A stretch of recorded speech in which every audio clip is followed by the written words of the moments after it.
Top 5 quick tips for beginners in Farming Simulator 25. So in this video, I'll share with you the most important tips that I have learned over the years of me playing Farming Simulator.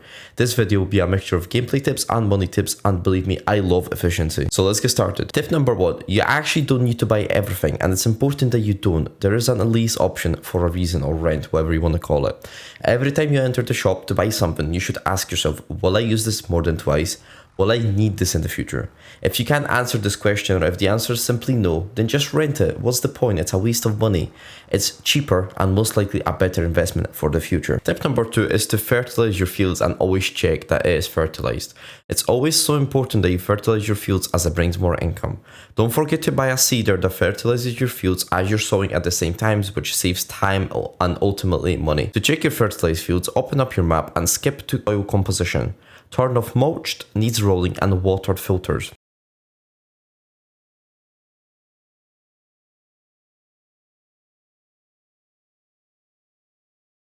Tip number 3, you're most likely a beginner watching this video. Even if you're not, this is important for you.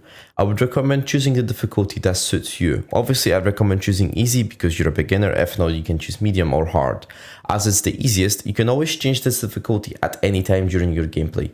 Even if you're in the middle of your map and you maybe have millions, you can always change the difficulty at any time in the game options, and I'll show you how to do this on the screen right now.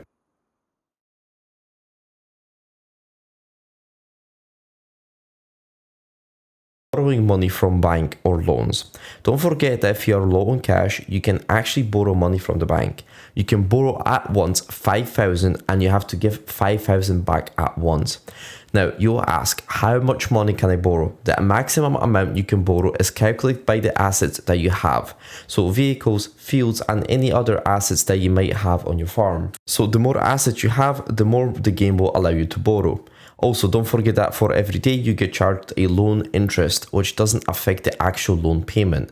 So this means that if you pay in-game 40,000 interest per year, the loan still stays the same price as before. It only goes down when you actually give the money back to the bank. Tip number 5, change your settings. If you don't like to do extra work that Farming Simulator offers, it can be easily turned off in the game menu. For example, I never play on seasons as I like to have freedom with what and when I work around my fields. Just check out the menu and decide on what you would like to play with. Hope you enjoyed. Don't forget to check out my other videos, and peace.